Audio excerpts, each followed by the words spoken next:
भरद्वाज कहते हैं, हे पुत्र, यह तो प्रकृति का खेल है। इस प्रकार के लोगों से बचने के लिए सबसे पहले तुम्हें 7 बातों को समझना होगा, अन्यथा हमेशा इसी प्रकार के व्यभिचार में तुम फंसते रहोगे। परंतु मैं तुमको एक कहानी सुनाता हूं, तुम इस कहानी को पूरा सुनना और जो बातें मैं तुमको बताऊंगा उसे तुम अपने जीवन में धारण करना।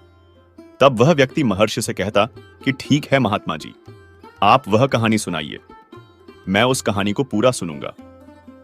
मित्रों, मैं आप सभी के लिए माता लक्ष्मी और भगवान नारायण से प्रार्थना करता हूं कि जो भी मनुष्य इस वीडियो को पूरा देखेगा और भगवान श्री विष्णु के नाम का कमेंट इस वीडियो में करेगा, उसका घर परिवार हमेशा धन दौलत से भरा रहेगा और उसके घर में सुख शांति होगी। मित्रों, इसी आशा के साथ महर्षि भरद्वाज कहानी को सुनाना प्रारंभ करते हैं और कहते हैं कि आज से बहुत समय पहले की बात, किसी देश में एक राजा हुआ करता था। उस राजा की 6 रानियां भी थीं। उस राजा का राज्य बहुत दूर दूर तक फैला हुआ था। वह राजा बहुत ही दयालु और धार्मिक प्रवृत्ति का था। वह हमेशा अपनी प्रजा को अपना परिवार समझता था और अपनी प्रजा की भलाई के लिए काम करता था। वह अपने राज्य की प्रजा को अपनी संतान की तरह मानता था। उस राजा के राज्य की प्रजा भी अपने राजा को बहुत प्रेम करती थी। उसके राज्य की सीमाएं बहुत दूर दूर दूर तक फैली हुई थी। राजा के राज्य में प्रजा को किसी प्रकार का कोई भी दुख या तकलीफ नहीं थी। परंतु उस राजा की कोई संतान नहीं थी। इसी कारण से राजा को हमेशा यही चिंता लगी रहती थी। वह राजा संतान प्राप्ति के लिए एक एक करके वह 6 शादियां कर चुका था, परंतु अभी तक किसी भी रानी से उसे संतान का सुख नहीं मिला था। उसने बहुत कोशिश की लेकिन लाभ नहीं मिला।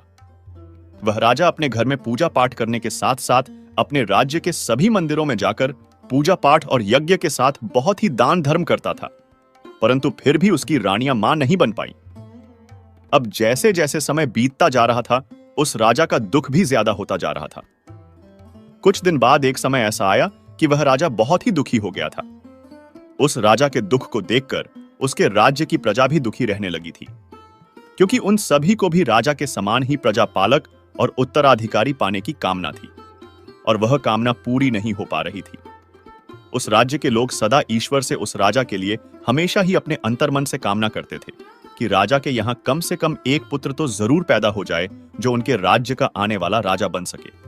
इसलिए ही उस राजा की प्रजा भी सभी देवी देवताओं की आराधना करती थी, देवी देवताओं से मन्नत मांगती थी।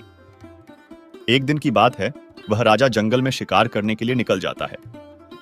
शिकार करते समय वह एक हिरण का पीछा करने लगता है और हिरण का पीछा करते करते वह जंगल में काफी दूर निकल जाता है, परंतु फिर भी हिरण उसे नहीं मिलता है।